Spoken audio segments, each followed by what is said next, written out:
കൂട്ടുകാരെ, കാരുണ്യക്കടലായ പ്രവാചകൻ മുത്ത് റസൂൽ മുഹമ്മദ് മുസ്തഫ സല്ലല്ലാഹു അലൈഹി വസല്ലം തങ്ങളുടെ ജന്മദിനം ആഘോഷിക്കാൻ ഈ മനോഹര സുദിനത്തിൽ നിങ്ങൾക്ക് മുമ്പിൽ രണ്ട് വാക്ക് സംസാരിക്കാൻ ഞാൻ ആഗ്രഹിക്കുകയാണ്. നാഥൻ തൗഫീഖ് നൽകുമാറാകട്ടെ. ആമീൻ.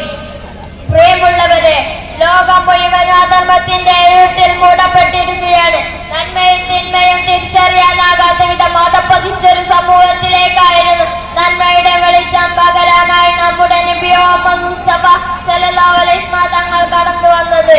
തൗഹീദിന്റെ അമര ശബ്ദം പാരിലാകെ മുഴക്കിയതിന് സ്വന്തം നാടും വീടും വിട്ടു പോകേണ്ടി വന്ന ആ പ്രവാചകൻ എന്നിട്ടും തന്റെ നാട്ടുകാർ ദുരിതത്തിലാണെന്നറിഞ്ഞപ്പോൾ 5000 സ്വർണ്ണ നാണയങ്ങൾ തന്റെ നാടിന്റെ ദുരിതാശ്വാസ പ്രവർത്തനങ്ങൾക്ക് അയച്ചു കൊടുത്ത പ്രവാചകൻ ലോകം കണ്ട ഏറ്റവും വലിയ കാരുണ്യക്കടലാണ്.